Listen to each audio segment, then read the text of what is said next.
नमस्ते दोस्तों, तो आज आपको एक बड़ी ही अचंभित एवं भयानक रहस्यमय कहानी सुनाऊंगी जिसमें आपको कुछ नई रहस्यमय बातें की जानकारी होगी। तो कृपा करके अभी चैनल को सब्सक्राइब कर ले। यह मेरा दूसरा नया चैनल है ताकि और भी रहस्यमय कहानी सबसे पहले आप तक पहुंचे। धन्यवाद। तो सुनिए।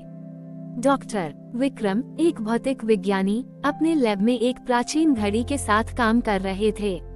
ये घड़ी किसी साधारण घड़ी जैसी नहीं थी। इसके डायल पर कोई अंक नहीं थे, केवल 12 अजीबोगरीब प्रतीक खुदे हुए थे। ये घड़ी उन्हें एक पुराने मंदिर के खंडहरों से मिली थी जो 12 ज्योतिर्लिंगों के रहस्यों से संबंधित था। विक्रम का मानना था कि यह घड़ी केवल समय नहीं दिखाती बल्कि समय को नियंत्रित भी कर सकती है। एक दिन जब वो घड़ी के प्रतीकों को एक लेजर बीम से स्कैन कर रहा था तो अचानक एक तेज रोशनी निकली और वह बेहोश हो गया। जब विक्रम की आंखें खुली तो उन्होंने खुद को एक अलग दुनिया में पाया। ये प्राचीन भारत था और वह सोमनाथ मंदिर के सामने खड़ा था, लेकिन यह मंदिर वैसा नहीं था जैसा आज है। यह एक चमकता हुआ सोने का महल था। तभी एक रहस्यमय आवाज गूंजी, तुम समय के पाताल में हो। इन 12 प्रतीकों को सुलझाओ या तुम हमेशा के लिए यह बड़ी फंस जाओगे। विक्रम को एहसास हुआ कि वह घड़ी के 12 प्रतीकों में से हर एक को सुझाने के लिए एक ज्योतिर्लिंग तक पहुंचना होगा। पहला प्रतीक सोमनाथ से जुड़ा था और उसे मंदिर के अंदर एक प्राचीन पहेली मिली, जिस समय में तुम हो वह तुम्हारा समय नहीं है। अपने समय पर लौटो, लेकिन उससे पहले उस समय को जियो। विक्रम ने उस पहेली को सुझाने के लिए मंदिर के पुजारी से मदद ली और उसे पता चला कि वह उस समय में था जब सोमनाथ मंदिर पहली बार बना था। पहेली को सुझाने पर घड़ी का पहला प्रतीक चमक उठा और वह अगले पड़ाव पर पहुंच गया। अगला पड़ाव था मल्लिकार्जुन। वहां वह खुद को एक प्राचीन जंगल में पाया जहां उसे एक समय चक्र का सामना करना पड़ा। उसे उसी क्षण को बार बार जीना पड़ रहा था जब तक कि वह उस समय चक्र से बाहर निकलने का रास्ता नहीं ढूंढ लेता। इस तरह उसकी यात्रा जारी रही। हर ज्योतिर्लिंग पर उसे एक नई चुनौती का सामना करना पड़ा। महाकालेश्वर में उसे समय के बहाव को नियंत्रित करना पड़ा, जहां समय बहुत तेजी से या बहुत धीरे धीरे चल रहा था। ओंकारेश्वर में उसे एक समय दरवाजे से गुजरना पड़ा जो उसे विभिन्न युगों में ले जाता था। केदारनाथ में उसे समय के बर्फ से लड़ना पड़ा जो उसे और उसके आसपास की हर चीज को जमा रहा था। भीमाशंकर में उसे एक समय युद्ध का सामना करना पड़ा जहां वह 2 अलग अलग युगों के बीच फंस गया था। विश्वनाथ में उसे समय की नदी को पार करना पड़ा जहां हर बूंद एक युग का प्रतिनिधित्व करती थी। त्रयंबकेश्वर में उसे समय के भ्रम से लड़ना पड़ा जहां वह अपने अतीत, वर्तमान और भविष्य को एक साथ देख रहा था। कृष्णेश्वर में उसे समय के आईने का सामना करना पड़ा जहां उसने अपने पुराने और नए रूप को देखा। नागेश्वर में उसे समय के सर्प से बचना पड़ा जो उसे निगलने की कोशिश कर रहा था। रामेश्वरम में उसे समय के पुल को पार करना पड़ा जो उसे 2 युगों के बीच ले जाता था। वैद्यनाथ में उसे एक समय परीक्षा से गुजरना पड़ा जहां उसे यह साबित करना था कि वह इस शक्ति का उपयोग करने के योग्य है। जब विक्रम ने अंतिम प्रतीक को सुलझाया तो घड़ी का डायल पूरी तरह से चमक उठा। एक तेज रोशनी निकली और वह वापस अपने लैब में आ गया। लेकिन इस बार वह एक साधारण भौतिक विज्ञानी नहीं था, बल्कि वह समय का एक नया संरक्षक बन गया था। उसने घड़ी को देखा और उसे एहसास हुआ कि अब वो घड़ी केवल समय नहीं दिखाती बल्कि उसे नियंत्रित भी कर सकती है। उसने ये भी समझ लिया कि यह शक्ति का नहीं बल्कि ज्ञान का एक स्रोत था जिसे उसने अपनी यात्रा के दौरान हासिल किया था। विक्रम ने फैसला किया कि वह इस शक्ति का उपयोग मानवता की भलाई के लिए करेगा।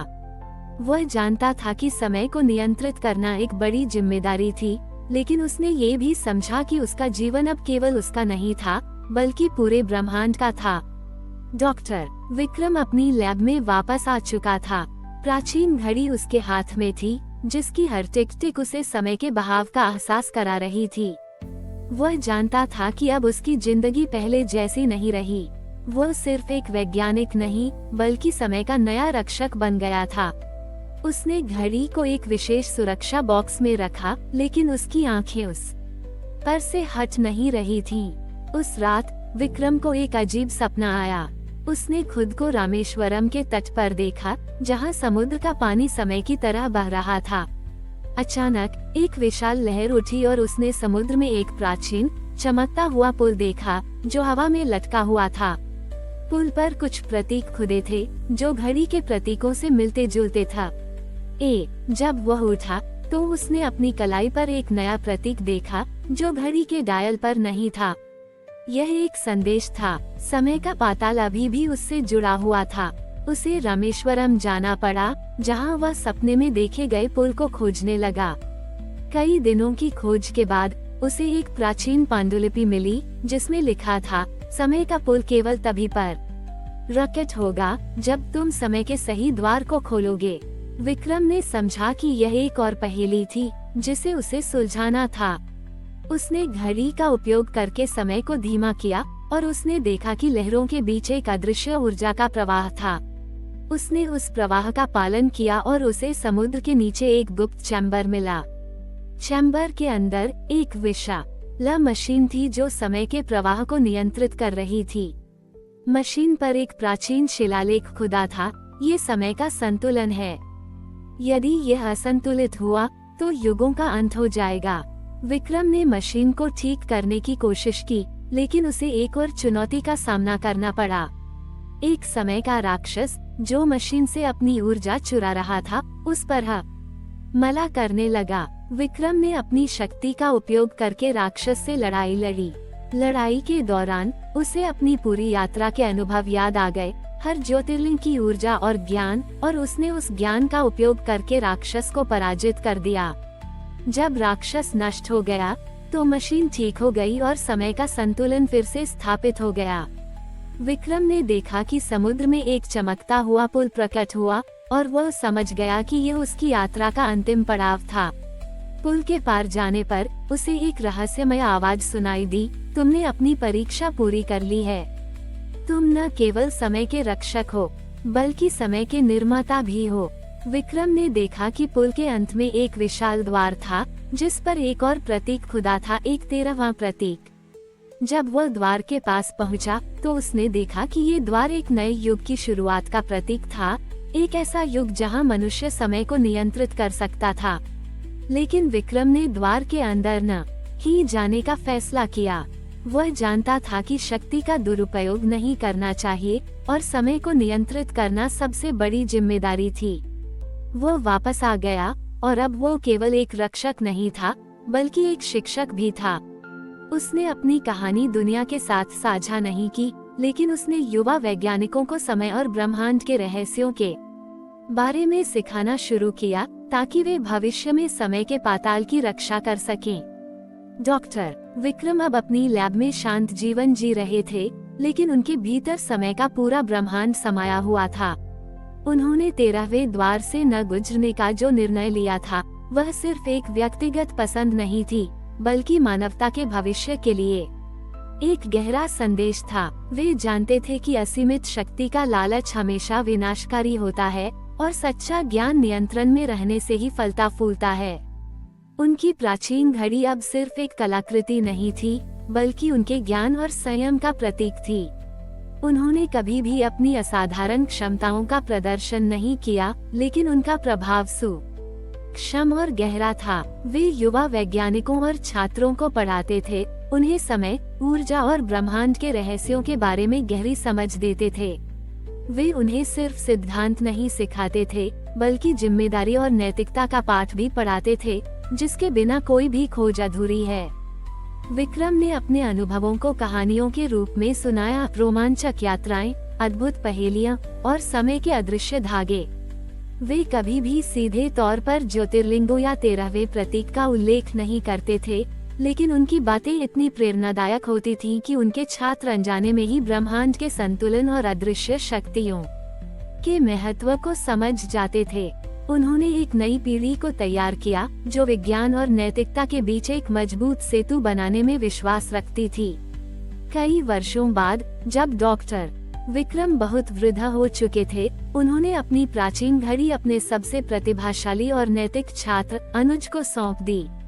अनुज ने उस घड़ी में अपने गुरु की असाधारण कहानी की गूंज सुनी थी, हालांकि उसे पूरी सच्चाई का पता नहीं था। विक्रम ने अनुज के हाथों को थामते हुए कहा, समय एक नदी की तरह है अनुज। तुम इसे मोड़ सकते हो, लेकिन इसे रोकना नहीं चाहिए। इसका सम्मान करो, इसकी प्रवाह को समझो, और ये तुम्हें वह ज्ञान देगा जो किसी भी पुस्तक में नहीं मिलता। उसी रात डॉक्टर विक्रम शांति से सो गए। उनकी मृत्यु कोई अंत नहीं थी, बल्कि एक नया प्रारंभ था। उनके शरीर के अंतिम क्षणों में प्राचीन घड़ी से एक मंद सुनहरी रोशनी निकली और उनके शरीर में समा गई। उनकी भौतिक उपस्थिति भले ही समाप्त हो गई हो, लेकिन उनका ज्ञान, उनकी नैतिकता और उनकी समय को नियंत्रित करने की क्षमता अब उनके छात्र अनुज में स्थानांतरित हो चुकी थी, जो इस नई जिम्मेदारी का अगला वाहक बन गया था। डॉक्टर विक्रम ने अमृतत्व का वह रूप पाया था जो उन्होंने सबसे पहले सोचा भी नहीं था, ज्ञान का अमृतत्व जो पीढ़ी दर पीढ़ी बढ़ता और विकसित होता रहा। 12 ज्योतिर्लिंगों का रहस्य, समय के पाताल की यात्रा और 13वें द्वार पर लिया गया उनका साहसिक निर्णय, ये सब अब एक अदृश्य विरासत का हिस्सा बन चुके थे, जो मानवता को हमेशा याद दिलाती रहेगी कि सच्ची शक्ति विनम्रता और जिम्मेदारी में निहित है। हमारी और भी आध्यात्मिक एवं अनोखी कहानियाँ देखने के लिए हमारे चैनल पर जाएं तथा धार्मिक एवं पौराणिक अनोखी कहानियाँ हमारे चैनल पर है। कृपया जाके देखें तथा हमारे चैनल को सब्सक्राइब करके रखें और वीडियो लाइक जरूर करें। धन्यवाद।